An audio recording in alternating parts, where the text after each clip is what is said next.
مٹی لائے، فرمایا جنت سے مٹی لے کر کے آؤ. اور جنت کی مٹی کے متعلق آقا فرماتے ہیں تربتھا الطیبہ، جنت کی مٹی پاکیزہ بھی ہے، خوشبودار بھی ہے. فرشتے لے کر کے آئے، اس کا گارا بنایا اور پھر پوچھا اللہ کیا بنائے، کیسا بنائے، کس طرح بنائے، کس طرح سجائیں؟ فرمایا نہ کن کہہ کر بناؤں گا، نہ تم سے بنواؤں گا. یا اللہ پھر کیسے بنائیں گے؟ فرمایا خلقتہ بیدی، میں اپنے محبوب کو گویا کہ اپنے ہاتھوں سے بناؤں گا. اللہ کی ذات وجود سے پاک ہے. روایات میں یہ جملے بات سمجھانے کے لیے آتے ہیں. فرمایا اپنے محبوب کو اپنے ہاتھوں سے بناؤں گا، سجاؤں گا، سنواروں گا. چنانچہ اس انداز میں اللہ نے اپنے محبوب کو منفرد انداز میں پیدا کیا. اور پھر ابا عبداللہ سے لے کر آدم علیہ السلام تک تقریباً کم و بیش 100 پشتیں بنتی ہیں. سب سلسلے کو محفوظ فرمایا.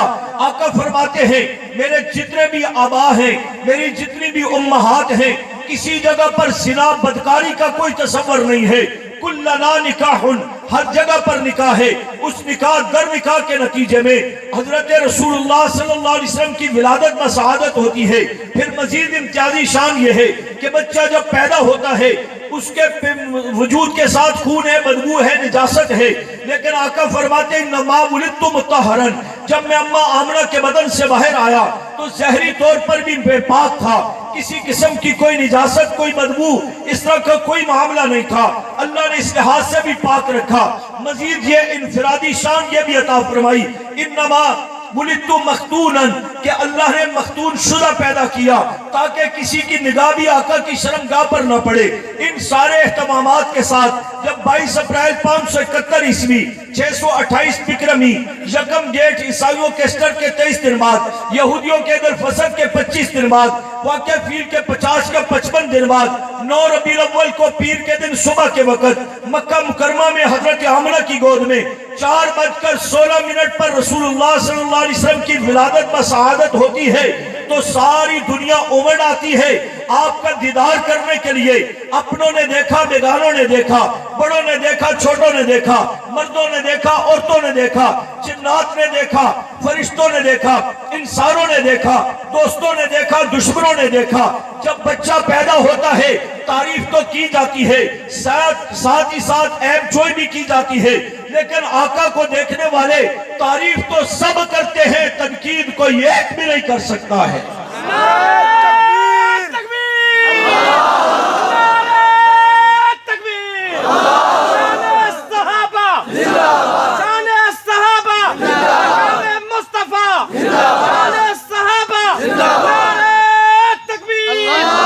اس چہرہ انور کے متعلق حضرت صدیق اکبر فرماتے ہیں النظر الی وجہ رسول اللہ، آقا یہ چہرہ مجھے ساری دنیا میں سب سے زیادہ محبوب ہے. محبوب کیوں نہ ہو، اللہ نے اسے بنایا ہی بے مثل و بے مثال ہے. تفصیلات کو چھوڑتے ہوئے حضرت حسان سامنے تشریف فرما ہے. آقا کے حکم پر حضور نے فرمایا بتاؤ پوری امت کو محمد کسے کہتے ہیں، میرا تعارف، میری تعریف اور توصیف کرو. یہ بات میں آپ سے کہوں تو یہ گناہ ہوگا، حرام اور ناجائز ہوگا. یہ اللہ کے رسول صلی اللہ علیہ وسلم کا یہ حق ہے. آپ اپنے شاگرد صحابی سے کہتے ہیں میرے سامنے بیٹھ کر میرا تعارف کراؤ، میری تعریف اور توصیف کرو. چنانچہ وہ معروف جملے جو ہمیشہ آپ نے سن رکھے، حضرت سان نے فرمایا وَحْسَنُ مِنْكَ لَمْ تَرَقَتُ عَيْنِي وَأَجْمَلُ مِنْكَ لَمْ تَلِدِ النِّسَاءُ خُلِقْتَ مُبَرًّا مِنْ كُلِّ عَيْبٍ كَأَنَّكَ قَدْ خُلِقْتَ كَمَا تَشَاءُ. آج تک میری آنکھ نے آپ جیسا حسین نہیں دیکھا، نظر کہاں آتا کسی ماں نے ایسا لال جنا نہیں. ہر عیب سے رب نے آپ کو پاک پیدا کیا. جس جملے پر توجہ دلانا چاہتا ہوں وہ چوتھا جملہ فرمایا. حضرت سان کہتے ہیں كَأَنَّكَ قَدْ خُلِقْتَ كَمَا تَشَاءُ. آقا سراپا اقدس کو دیکھ کر لگتا یوں ہے کہ رب تعالیٰ پوچھتے گئے محبوب بتا میں تجھے کیسا بناؤں. اللہ نے ساری کائنات کو تو کن کہہ کر بنایا، مگر آپ سے گویا کہ رب تعالیٰ پوچھتے گئے محبوب بتا میں تجھے کیسا بناؤں. حضور گویا کہ بتاتے گئے، رب تعالیٰ آپ کو بناتے گئے.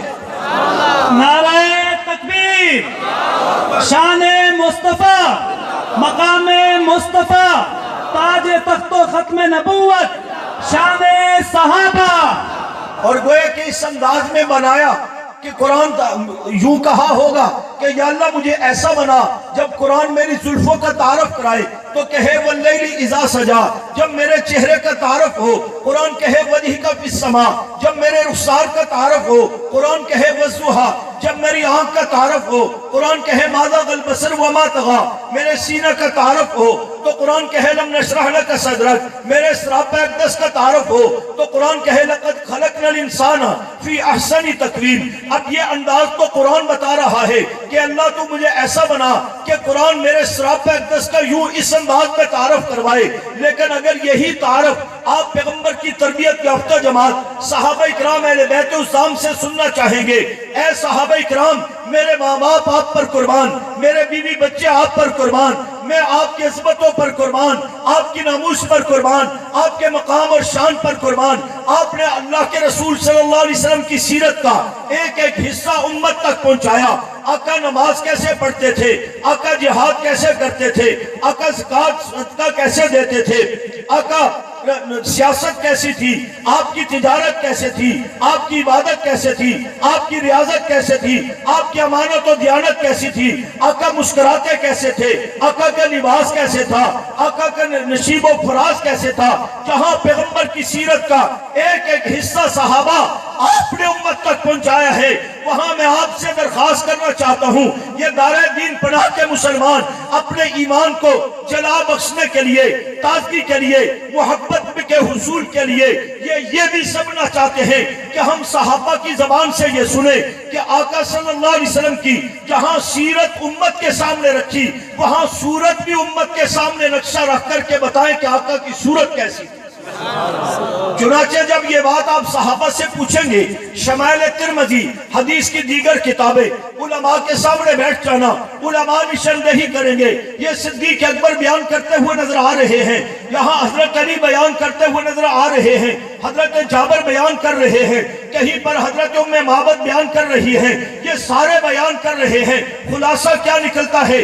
صحابہ بتاتے عظیم الحامہ، حضور کا سر مبارک بڑا مگر اعتدال کے ساتھ، جیسے دانا عقل مند آدمی کا سر ہوتا ہے، رجیل الشعر، اس کے اوپر خوبصورت بالوں کی زلفیں ہیں جو کانوں کی لو تک، گردن تک، کندھے تک، مختلف اوقات میں مختلف سید ہوتے ہیں۔ صحابہ نے بتایا ان فرقت حقیقتہ فرقہا وَإِلَّا فَلَا، آقا درمیان سے مانگ نکالا نہ کرتے، خود بخود مانگ نکلا کرتی تھی، آخری عمر میں خود بھی مانگ نکالا کرتے تھے۔ صحابہ نے بتایا واسع الجبین، حضور کے پیشانی کشادہ تھی، خوش رو تھی، میرے اور آپ کی طرح اس پر تیور بھی چڑھے رہتے تھے، ایک دوسرے کو گھور گھور کر کے نہ دیکھا کرتے بلکہ خندہ پیشانی سے پیش آتے آقا، اور آپ کی پیشانی سے ٹپکنے والا نور نبوت جسے دیکھ کر لوگ کلمہ پڑھ کے مسلمان ہو جایا کرتے تھے۔ صحابہ نے بتایا زج الحواجب، حضور کے آبرو خمدار تھے، یوں لگتا تھا تلواریں تراش کر کے لگا دی گئی ہوں، اور اکنن عینین، ناک مبارک بلندی مائل تھا، لہو نور جالوہ، اس کے گرد ایک نور کا حالہ تھا جو آپ کے حسن و جمال کو دوبالا کیے دیتا تھا۔ صحابہ نے بتایا سہل الخدین، حضور کے رخسار بڑے پیارے تھے، نہ مسٹر جنا اور جنیدوں کی طرح پھچکے ہوئے تھے، نہ پاکستانی لیڈروں کی طرح کھا کھا کر باہر نکلے ہوئے تھے کہ نہ ناموس رسالت کا مسئلہ سمجھ آئے، نہ ناموس صحابہ بیت صحابہ کی مظلومیت نظر آئے، بلکہ مناسب گوشت بھرپور گوشت والے رخسار مبارک تھے۔ اظہر اللون، چہرہ مبارک سفید رنگت اور سرخی مائل تھا۔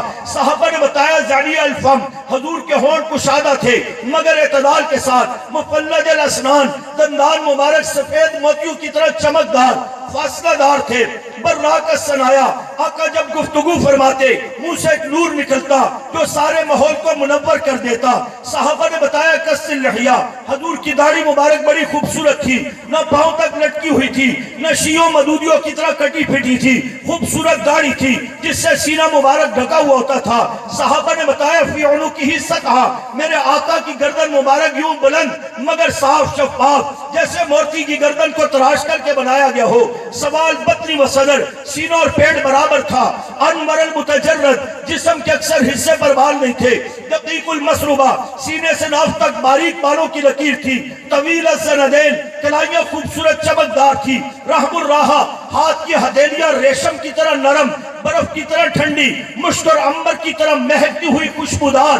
ایک جملہ کہتے ہوئے صحابہ سراپا ایک دوست کو بیان کرتے کرتے قدموں تک پہنچتے ہیں. صحابہ کہتے ہیں مسیح القدمین، میرے آقا کے قدم بڑے پیارے چمکدار تھے، یوں لگتا تھا مالش اور پالش کر کے چمکا دی گیا ہو. اور جب آقا چلا کرتے میرے اور آپ کی طرف بھگدڑ بچا کر، دھکے دے کر کے نہیں، بلکہ اذا زال زال قلعا، ٹھہر ٹھہر کے قدم اٹھاتے، عجز و انکساری سے چلا کرتے، اعتماد والے قدم اٹھایا کرتے تھے. میں چلتے چلتے اس کو اختصار کی طرف لاؤں. صحابہ سے پوچھا گیا حضور کی آنکھیں، تو صرف آنکھوں کے متعلق کتنے خوبصورت جملے صحابہ نے کہہ دیے. فرمایا ادعج اشکل اکحل، حضور کی آنکھیں موٹی تھی، یہ بھی حسن و جمال کا نظارہ ہے. حضور کی آنکھیں کچھ لمبائی میں تھی، یہ بھی حسن و جمال کا نظارہ ہے. حضور کی آنکھیں سرمگی تھی، سرما لگائیں تب بھی لگا ہوا محسوس ہوتا، نہ لگائیں تب بھی لگا ہوا محسوس ہوتا. ان آنکھوں کے اوپر جو پلکیں تھی احدب الاشعار، گنی تھی، لمبی تھی، سیاہ تھی، حسین تھی، وسیم تھی، قسیم تھی، جمیل تھی، مگر جھکی رہتی تھی. اور لیا کے مسلمانوں، مظفر گڑھ کے مسلمانوں، جب پیغمبر نگاہ نبوت اٹھایا کرتے تھے تو بڑے بڑے پہلوانوں، بڑے بڑے بے ایمانوں کی نظریں جھک جایا کرتی تھی. شان محمد مصطفیٰ، شان محمد مصطفیٰ، نعرہ تکبیر. اسی چہرہ انور کے متعلق حضرت صدیق اکبر نے فرمایا النظر الی وجہ رسول اللہ صلی اللہ علیہ وسلم، آقا مجھے آپ کا چہرہ ساری دنیا میں سب سے زیادہ محبوب ہے. اس لیے میں نے کہا تھا یہ جملہ کوئی رسمی نہیں تھا، حقیقت پر مبنی تھا. اللہ نے محبوب کو بنایا ہی بے مثل و بے مثال تھا. بلند آواز سے حضرت جابر فرماتے ہیں، حضرت علی فرماتے ہیں، اور معبد فرماتی ہے، دیگر بہت سارے صحابہ کے مکس جملے میں عرض کرتا ہوں. فرمایا آپ صلی اللہ علیہ وسلم کے چہرہ انور کی چمک دیکھ کر کبھی کبھی یوں لگتا کہ ان الشمس تجری فی وجہہ، کہ آسمان سے سورج آ کر نبوت کے چہرے میں چل رہا. اور اتنا حسن و جمال بے مثل و بے مثال.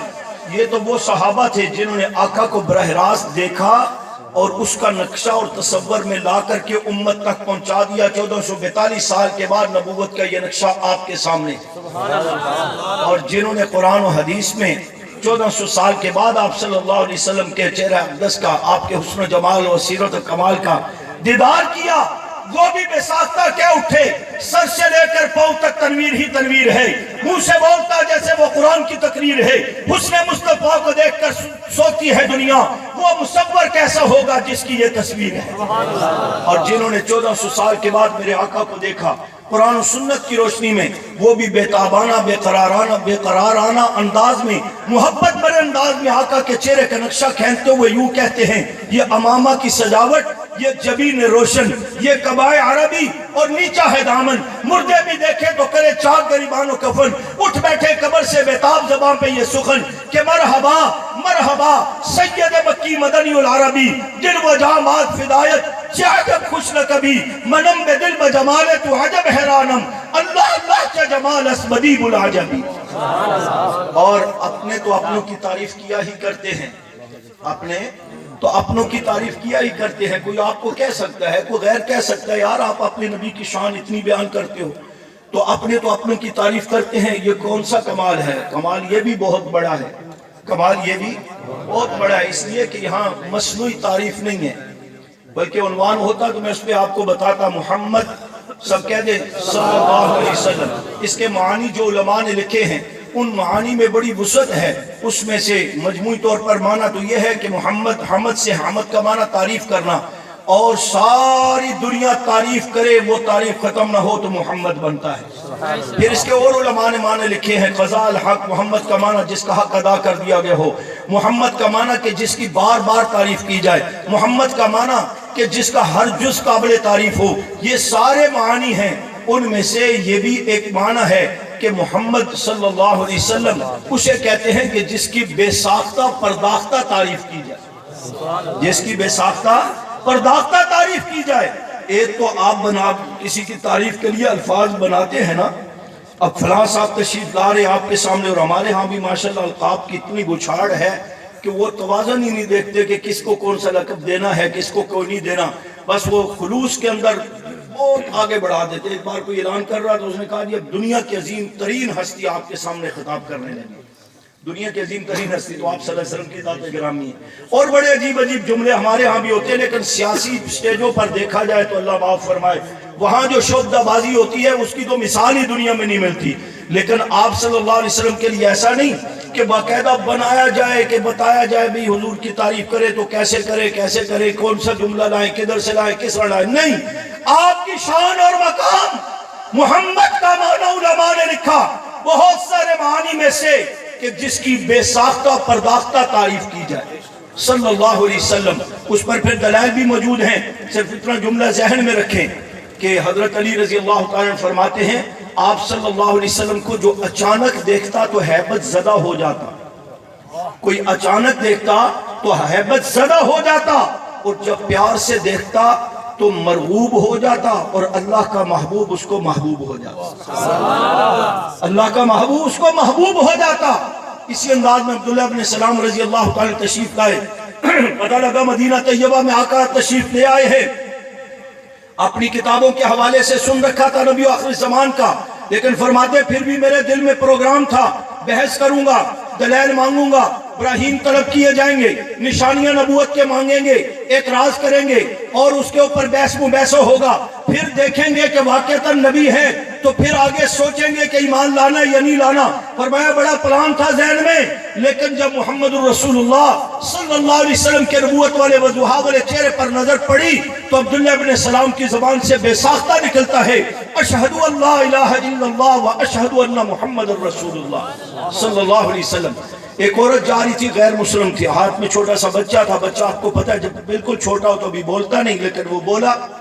وہ گزرا، حضور اسلام بیٹھے ہوئے تھے، آپ کے چہرے انور پر نظر پڑی تو اس نے کچھ کہا، عربی میں جملے پڑھے، السلام علیکہ یا رسول اللہ صلی اللہ علیہ وسلم. آپ صلی اللہ علیہ وسلم کو گویا کہ سلام کیا. آپ موجود ہو تو یوں کہہ سکتے ہیں، اور جب روزہ انور میں ہو تو پاکستان میں آپ اللہم صلی علی محمد وعلی آل محمد، اور جو مشروع ہے وہ درود بھی پڑھ سکتے ہیں، وہ سلام بھی پڑھ سکتے ہیں. اور جب روزہ مبارک پر پہنچ جائے اللہ بار بار مجھے اور آپ کو وہاں حاضری نصیب فرمائے، وہاں جا کر الصلاۃ والسلام علیکہ یا رسول اللہ بھی پڑھ سکتے ہیں. توجہ ہے، اس بچے نے کچھ کہا کہ تو بولتا نہیں، کیسے بولا؟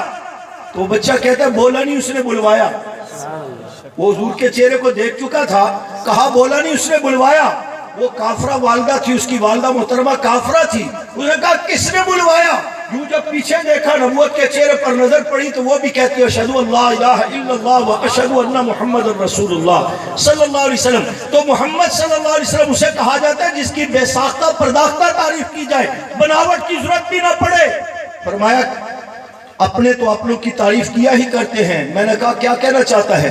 کہتا ہے کمال یہ تو ہے، لیکن اعلیٰ کمال یہ ہے کہ کرن دشمن بھی تعریفاں لیاقت جہی ہو گئے. والفضل ما شہدت به الاعداء، اور اس پر بھی پوری کتابیں بھری پڑی ہے. غیر مسلموں نے آقا صلی اللہ علیہ وسلم کو ستایا بڑا، لیکن تعریف و توصیف بھی کی. میں اس تفصیل میں نہیں جاتا، ایک مثال دیتا ہوں. لاہور میں رہنے والا ایک صحابہ کا دشمن اور بدترین کافر اور جہنم واصل ہونے والا ملعون، لیکن نبی علیہ السلام کی شان میں بے ساختہ کیا اٹھا. چہرہ ہے کہ انوار دو عالم کا صحیفہ، چہرہ ہے کہ انوار دو عالم کا صحیفہ، آنکھیں ہیں کہ بارین تقدس کے نگی، پلکیں ہیں کہ کوسین شب قدر کھلی ہے، زلفیں ہیں کہ واللیل کے بکھرے ہوئے سائے، محمد کے یہ دام یہ شرازہ شبنم کے تراشے جیسے یاقوت کی وادی میں مہکتے ہوئے ہیرے، محمد کی باتیں جیسے طوبہ کی چٹکتی ہوئی کلیاں، محمد کے خطبے جیسے سامن کے امڑتے ہوئے دریا. والفضل ما شہدت به الاعداء. کالکہ پرشاد نامی ایک ہندو ہے، اللہ کے نبی صلی اللہ علیہ وسلم کی شان میں کہتا ہے گر شمس و قمر کوئی ہاتھ پہ اٹھا لے، گر شمس و قمر کوئی ہاتھ پہ اٹھا لے، دولت تو کونین کو دامن میں چھپا لے. پھر کالکہ پرشاد سے پوچھے تو کیا لے؟ نالین محمد کو آنکھوں سے لگا لے. کہتا ہے مسلمانوں ساری دنیا کی دولت ایک طرف، چاند سورج ستارے ایک طرف، مجھے آپ کے آقا کا جوتا مل جائے آنکھوں سے لگانا سعادت سمجھتا ہوں. بات سمجھ آئی؟ اس چہرے کے متعلق حضرت صدیق اکبر فرماتے ہیں النظر الی وجہ رسول اللہ صلی اللہ علیہ وسلم کہ یہ چہرہ مجھے ساری دنیا میں سب سے زیادہ محبوب ہے. اور تھوڑا سا میں نے تعارف بتا دیا، صدیق اکبر نے جو کہا وہ سچ کہا یا بناوٹ تھی؟ سچ کہا یا سیاسی بیان تھا؟ حقیقت پر تھا یا نہیں تھا؟ اگلی بات سنیں، یہ محبت میں کہا، حقیقت بھی تھی اور محبت کے تقاضوں میں سے علماء نے تقاضے لکھے ہیں کہ محبت رسول صلی اللہ علیہ وسلم کا تقاضا یہ ہے، حضرت یحییٰ معاذ اور دیگر اکابر نے، اولیاء کرام نے، کہ اپنی اداؤں کو چھوڑ کر اپنے آپ کو محبوب کے اداؤں سے قائم کر لینے کا نام محبت رسول ہے، کہ دیکھنے والا جب تجھے دیکھے تو نہ لگے تو وہ لگے، تو نہ لگے تو وہ لگے۔ بے شمار مثالیں ہیں، اس میں صدیق اکبر رضی اللہ تعالیٰ کی ہی مثال سامنے رکھ لیجئے۔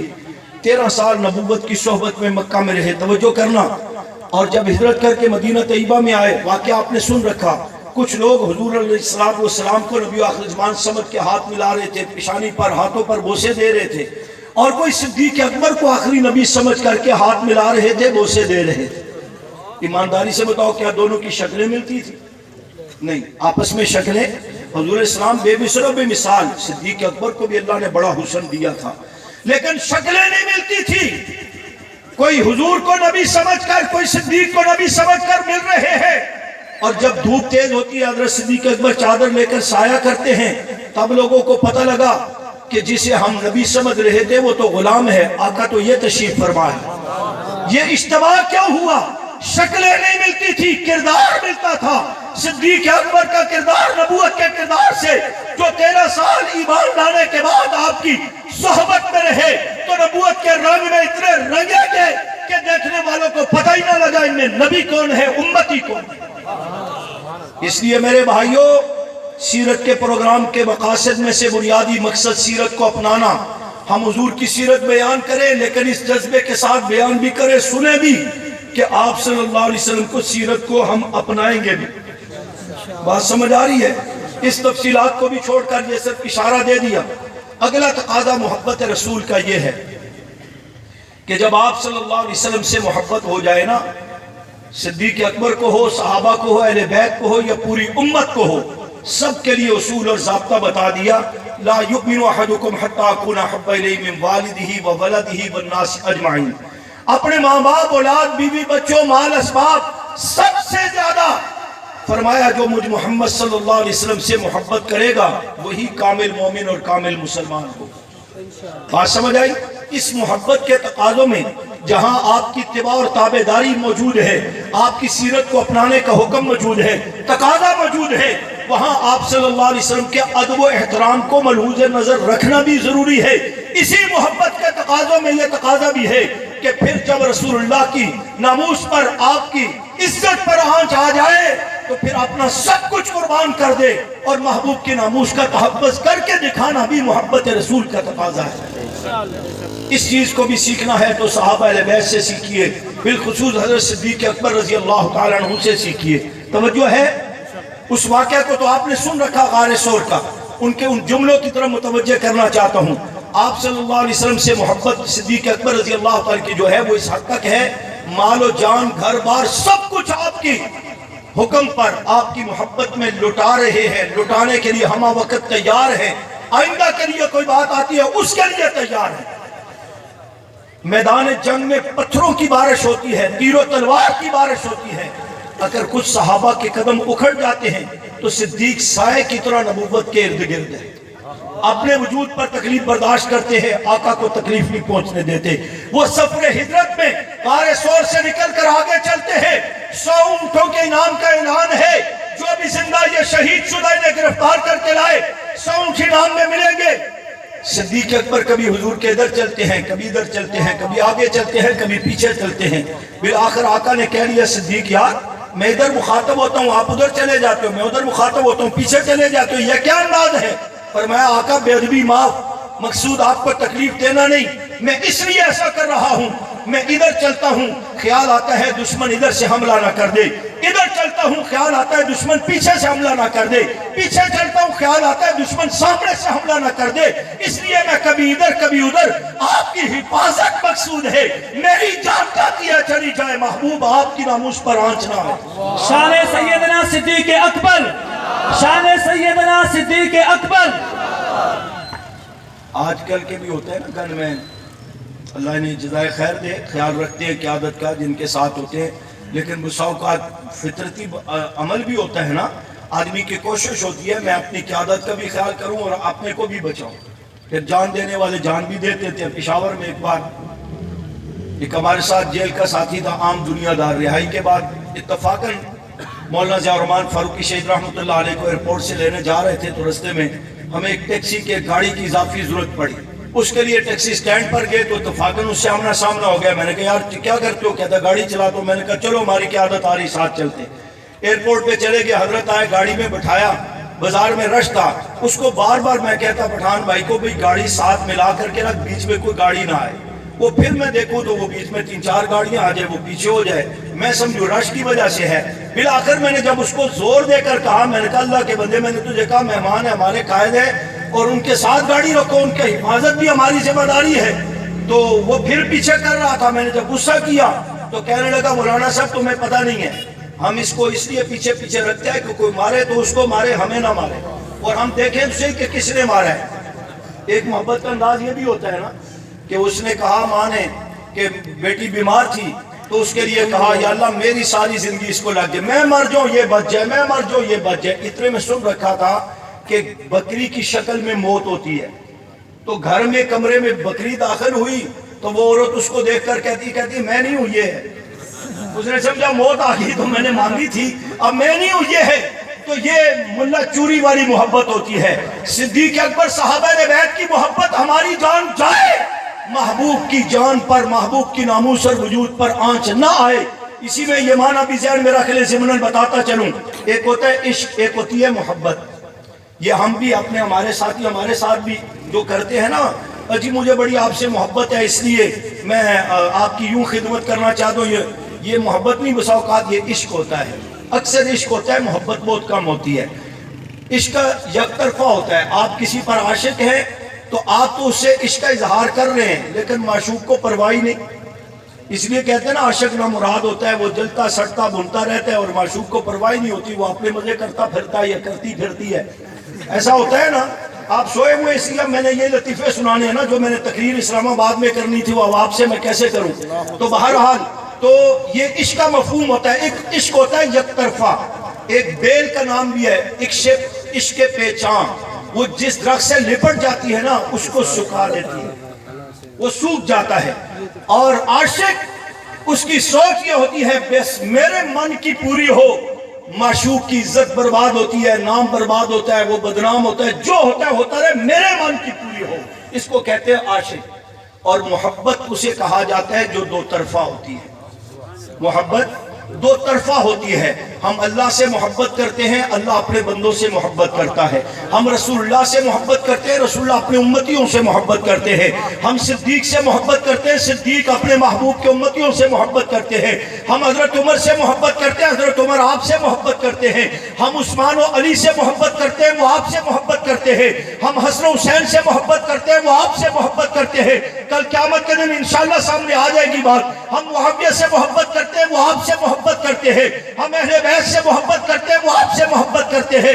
ہم احد پہاڑ سے محبت کرتے ہیں اور پہاڑ ہم سے محبت کرتا ہے۔ ہم حرمین سے محبت کرتے ہیں، حرمین ہم سے محبت کرتا ہے۔ ہم قرآن سے محبت کرتے ہیں، قرآن اپنے پڑھنے چاہنے اور عمل کرنے والوں سے محبت کرتا ہے۔ یہ محبت دو طرفہ ہوا کرتی ہے۔ ہم ماں باپ سے محبت کرتے ہیں، ماں باپ اپنی اولاد سے محبت کرتا ہے۔ بیوی خامن سے محبت کرتی ہے، خامن بیوی سے محبت کرتا ہے۔ اس لیے محبت دو طرفہ ہوتی ہے، یک طرفہ نہیں ہوتی۔ پھر عشق کے اندر یہ جذبہ ہوتا ہے، عاشق کہتا ہے میری من کی پوری ہو جائے، معشوق کا بے شک بیڑا غرق ہوتا ہے ہو جائے۔ اور محبت کا، عشق اور محبت کا فرق یہ ہے کہ محب کہتا ہے محبوب محفوظ ہو، میری جان جاتی ہے چلی جائے، میرے محبوب کے پاؤں میں کانٹا تک نہ چبھے۔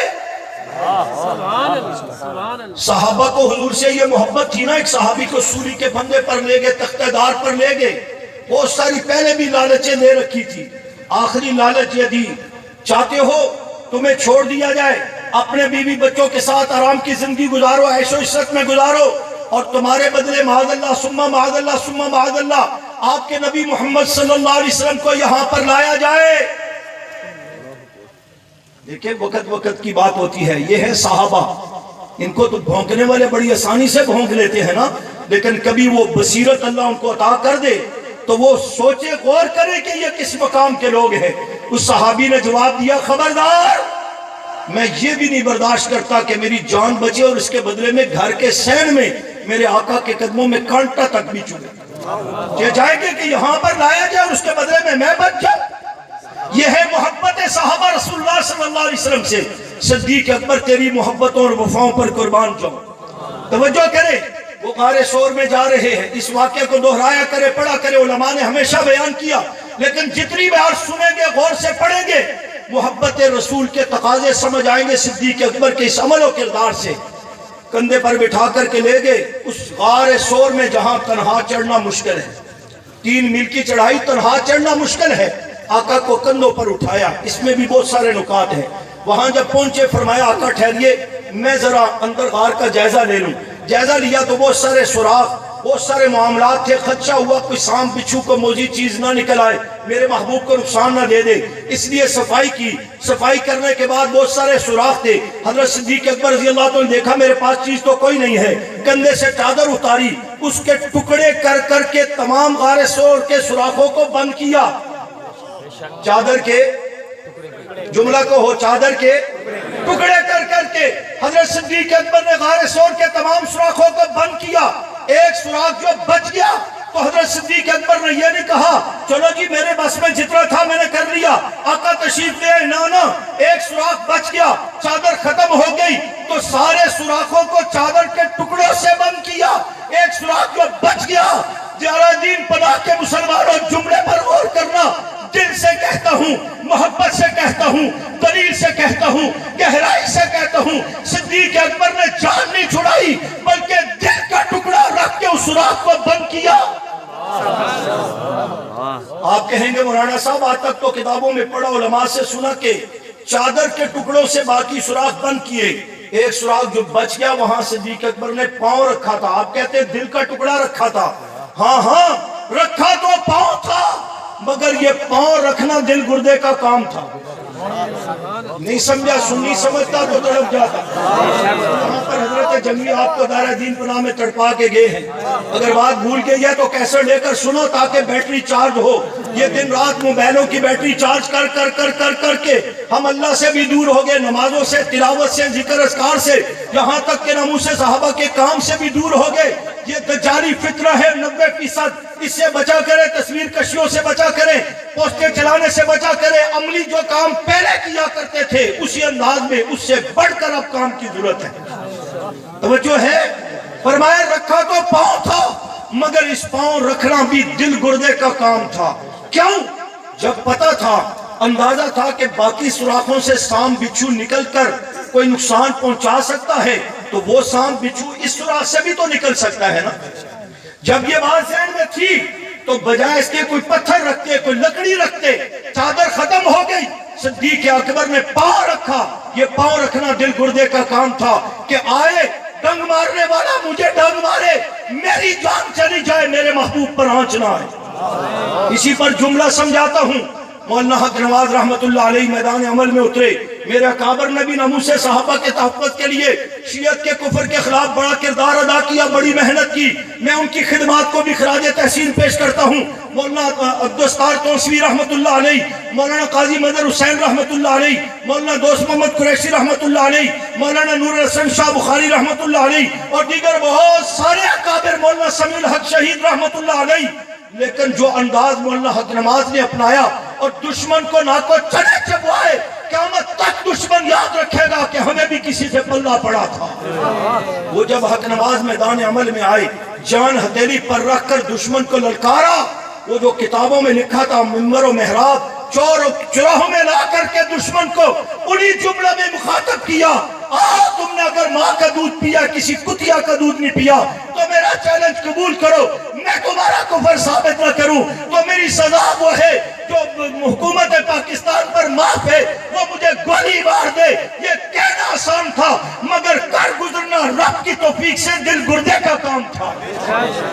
چنانچہ مولانا حق نواز نے جو کہا اللہ کی توفیق سے وہ کر کے دکھایا، الٹا لٹکایا گیا، مارا گیا، پیٹا گیا، ہتھکڑیاں بیڑیاں پہنائی گئی، آپ کے قریب میاں والی کے جیل میں تشدد کیا۔